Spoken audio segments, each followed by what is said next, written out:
बाजार कहाँ जाएगा पूछने वाले आज सवाल नहीं पूछ रहे हैं, बल्कि अब वो उनके पास एक नया सवाल आ गया है कि यहाँ से आगे क्या होने जा रहा है। क्योंकि बाजार में एक सैकड़ा लगा, दो सैकड़ा लगा, सेंचुरी लगी टाइप की कहानी होते होते आज सेंसेक्स ने हजारा लगा दिया है। पूरे 1000 पॉइंट का उछाल दिखा दिया इंट्राडे में। 1057 पॉइंट, 1.25%। जैसे ही आप परसेंटेज में जाते हैं तो समझ में आती है जन्नत की हकीकत, क्योंकि ये 1.25% का उछाल है जो 1057 पॉइंट पहुंच गया। 1000 पॉइंट अपने आप में, क्योंकि जो जिन लोगों ने बाजार को बहुत पहले से देखा है पिछले 20 साल में, अब से 10-20 साल पहले 100 पॉइंट बहुत होते थे। अब 1000 पॉइंट भी उनकी वो हैसियत नहीं रह गई है जो एक वक्त में 100 पॉइंट की होती थी, क्योंकि सेंसेक्स पहुंच गया है वहां कहीं 8-10 हजार से चला, अब 86,000 के आसपास पहुंच रहा है। तो इसलिए अब 1000 पॉइंट की भी वो वक्त नहीं रह गई है जो पहले कभी सेंचुरी की होती थी। ये बिल्कुल जैसे 1 रुपए में हमारे जमाने में ये मिलता था वाली जो किस्से सुनते हैं आप, उसी अंदाज में ये है कि एक वक्त था कि सेंसेक्स के 100 पॉइंट की बड़ी कदर होती थी। सेंसेक्स के पॉइंट्स का डिवैल्यूएशन जैसे जैसे सेंसेक्स बढ़ता जा रहा है वो होता जा रहा है। तो सेंसेक्स बढ़ा 1.25%, इंट्राडे हाई इसका गया 85,644.19 तक, जबकि निफ्टी बढ़ा है करीब 1.28%। वहां भी 300 पॉइंट के उछाल वहां भी दिखाई पड़ा है, और उसका डे हाई रहा है 26,215.15। ये ऑल टाइम हाई से कोई 60-70 पॉइंट नीचे थोड़ी देर लहराने के बाद वो आखिरकार नीचे ही बंद हुआ है। तमाम बाजार में उम्मीदें थी कि अब तो होने वाला है जी ऑल टाइम हाई, लेकिन फाइनली वो ऑल टाइम हाई से दूर रह गया। अभी भी आसार बने, अब लोग उम्मीद कर रहे हैं कि आज नहीं तो कल। अब कल क्या होगा तो कल सुबह पता चलेगा, क्योंकि बाजार में अक्सर जिस दिन उम्मीद की जा रही होती है उस दिन सेंसेक्स और निफ्टी अपने नए हाई आमतौर पर दिखाते नहीं है।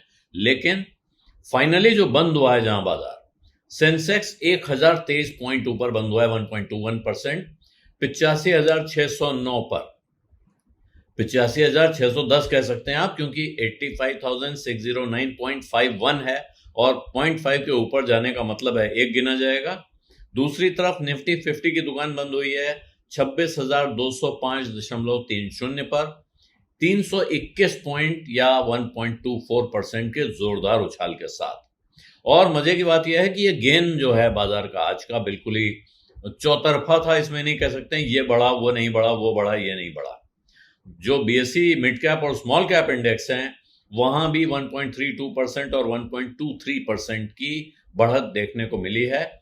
कुल मिलाकर देश के सारे लिस्टेड कंपनियों के सारे शेयरों की कुल कीमत यानी बाजार का मार्केट कैप या भारत के निवेशकों की कुल संपत्ति में 6 लाख करोड़ रुपए का इजाफा आज के दिन में हुआ है। पूरा मार्केट कैप बढ़कर 475 लाख करोड़, बीएसई का मार्केट कैप 475 लाख करोड़ रुपए हो गया है, जो कि 469 लाख करोड़ रुपए कल बंद के समय पे था।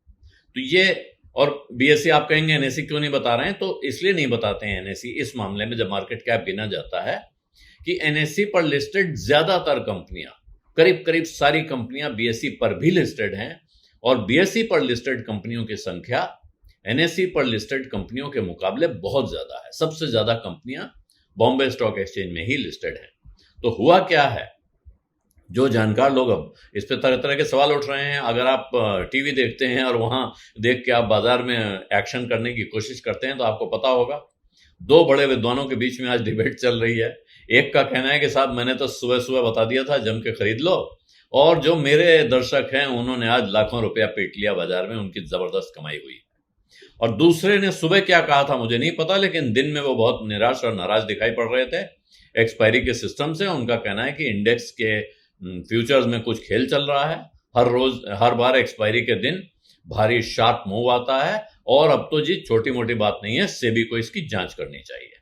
लेकिन बाजार के जानकार आज की जो तेजी, जबरदस्त तेजी है, इसकी वजह एक तो उनका कहना है कि शॉर्ट कवरिंग हो रही है।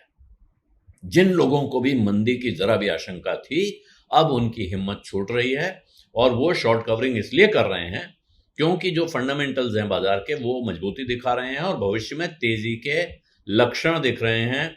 और इसी डर से कि कहीं ऐसा ना हो तेजी शुरू हो जाए और हमारे शॉर्ट के सौदे हमको उल्टे पड़ जाएं, शॉर्ट करने वाले लोग अपने शॉर्ट के सौदे काट रहे हैं, उनको कवर करने की तरफ बढ़ रहे हैं।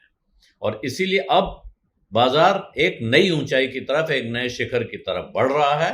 अब सवाल सिर्फ ये है कि आज नहीं हुआ, आज होने की उम्मीद थी, कल होगा कि नहीं होगा, परसों होगा कि नहीं होगा, ऐसे होगा कि नहीं होगा का सवाल नहीं है, कब होगा का सवाल है। और उसके बाद जब भी न्यू हाई हो जाएगा, जिस दिन वो नई ऊंचाई पर पहुंच जाएगा बाजार, फिर वहां से और कितने ऊपर जाकर वो नया हाई बनाता है, ये नया सवाल खड़ा हो जाएगा। और इसीलिए अब जो इन्वेस्टर्स हैं उनको जानकार लोग यही सलाह दे रहे हैं कि इस भरोसे पर रहिए, जो कोई भी फैसला कर रहे हैं आप इस उम्मीद के साथ, इस तैयारी के साथ कीजिए कि बाजार अब एक लंबी तेजी के लिए तैयार है। दुनिया भर के जो ग्लोबल क्यूज हैं, जो बाजार जिसको ग्लोबल क्यूज कहा जाता है, दूसरे बाजारों से संकेत, वो भी पॉजिटिव आ रहे हैं। उनकी वजह से भी भारत का मार्केट सेंटिमेंट सुधर गया है। दिखाई पड़ रहा है ज्यादातर लोग अब दुनिया में रिस्क ऑन मूड में, यानी कि जोखिम उठाने के मूड में आ गए हैं। और रिस्क ऑन मूड, जोखिम उठाने के मूड का अर्थ ये नहीं होता है कि तलवार लेकर निकलेंगे और झगड़ा करेंगे। उसका अर्थ ये होता है कि अपना पैसा रिस्क एसेट्स में, यानी इक्विटी मार्केट में, इक्विटी कैपिटल में, स्टॉक मार्केट में लगाएंगे। और इसीलिए और यहां एक बड़ा कारण इसका है कि ऐसा लगता है कि रूस और यूक्रेन का झगड़ा खत्म होने जा रहा है।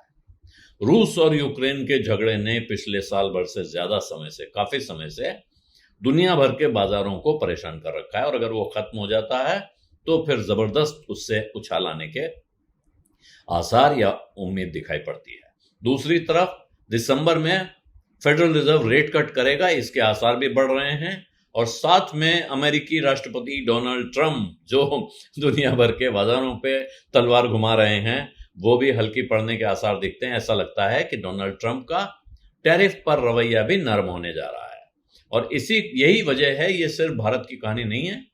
जापान में निक्केई और कोरिया का कोस्पी भी 2% बढ़ा। जापान का निक्केई और कोरिया का कोस्पी, कोरिया स्टॉक एक्सचेंज का कोस्पी इंडेक्स 1% बढ़ा है।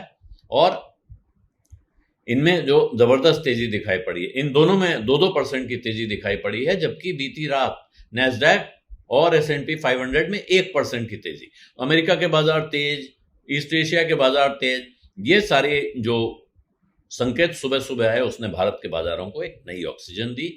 यहां एक नई तेजी का उन्होंने कारण दे दिया। और आज की तेजी का जो बड़ा कारण है वही है ग्लोबल मार्केट्स का जो मजबूती आई है, वहां से एशियन मार्केट्स की मजबूती, वॉल स्ट्रीट यानी कि अमेरिकी बाजार कल रात जहां तेजी के साथ बंद हुए, ये सब मिलाकर भारत में फिर नई खरीदारी, जो फोमो होता है ना कि कहीं गड़बड़ ना हो जाए, हाथ से ना निकल जाए गाड़ी, तो इसलिए लोग जो सोच रहे थे, किनारे बैठे हुए थे कि खरीदें ना खरीदें, पैसा रखा है थोड़ा रुक के लगाएंगे, वो एकदम फिर कूद पड़े हैं बाजार में, ऐसा दिख रहा है। और रूस यूक्रेन के मोर्चे से खबर ये आ रही है कि ये 3 साल हो गए हैं इस लड़ाई को, 3-3.5 साल। 24 फरवरी 2022 को ये लड़ाई शुरू हुई थी, 4 साल होने को हैं।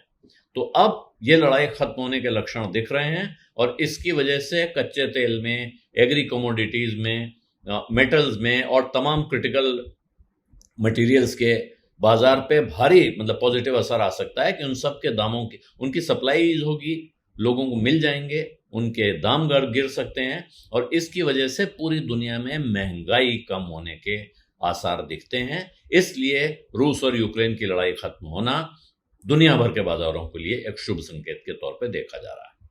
विदेशी निवेशक फिर आए हैं, उन्होंने खरीदारी की है कैश सेगमेंट में 785 करोड़ रुपए की, यह खबर आई। और वो क्या है, जो कच्चे तेल के दाम नीचे गिर रहे हैं और डॉलर में भी कमजोरी दिख रही है। 10 साल का ट्रेजरी यील्ड अमेरिका का वो भी गिरता हुआ दिख रहा है। ऐसे में लगता है कि अब जो विदेशी निवेशक जो दुनिया भर में अपना पैसा घुमाते हैं, उनको भारत अट्रैक्टिव डेस्टिनेशन के तौर पे दिखेगा और वो यहां और इन्वेस्टमेंट बढ़ा सकते हैं। तो यूएस फेड के साथ ही रिजर्व बैंक से भी उम्मीद बढ़ रही है कि सिर्फ अमेरिकी ब्याज दरों में कमी नहीं होगी, भारत का रिजर्व बैंक भी इंटरेस्ट रेट कट करेगा। क्योंकि जब फेड रेट कट होगा तो उससे अमेरिकी डॉलर कमजोर हो सकता है, भारत में फ्लो बढ़ सकता है। और अगर फ्लो बढ़ेगा तो फिर यहाँ आसानी हो जाएगी, डॉलर सस्ता होने लगेगा। और ऐसे में अगर आरबीआई भी रेट कट करता है तो फिर सिस्टम में लिक्विडिटी आ जाएगी, जिससे ग्रोथ को भी सहारा मिलेगा। और जो ग्रोथ पहले ही अच्छी होने की उम्मीद लगातार बन रही है, अलग अलग जगह से धीरे धीरे ग्रोथ का फोरकास्ट रिवाइज हो रहा है अपवर्ड, ऊपर की तरफ की, यहाँ ग्रोथ में तेजी आ सकती है।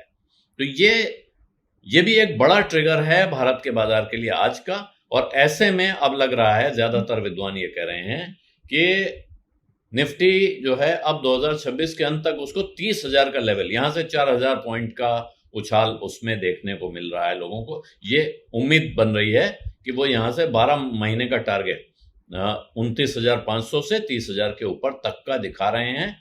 जब 2026 साल खत्म होगा उस वक्त तक निफ्टी 30,000 पे हो सकता है, ऐसी संभावना अब जताई जाने लगी है। और इसका अर्थ है कि बाजार में जिन लोगों को लंबे समय के लिए पैसा लगाना है, जिनको बाजार की ताकत पर भरोसा है, उनके लिए शायद अब किनारे बैठे रहना बहुत मुफीद नहीं होगा, ऐसा जानकारों का कहना है। तो इसलिए जो खुद रिसर्च करते हैं, जो अपना काम करते हैं, वो तो कर रहे हैं। जो सोच रहे हैं कि करें न करें, दुविधा में हैं, वो अब दुविधा में शायद न रहें तो बेहतर रहेगा। उनको तत्काल अपने एडवाइजर्स से बात करनी चाहिए कि भाई अभी दुविधा में रहें या अब एक्शन का टाइम आ गया है। बीज अड्डा में आज इतना ही। अब इजाजत दीजिए। धन्यवाद, नमस्कार।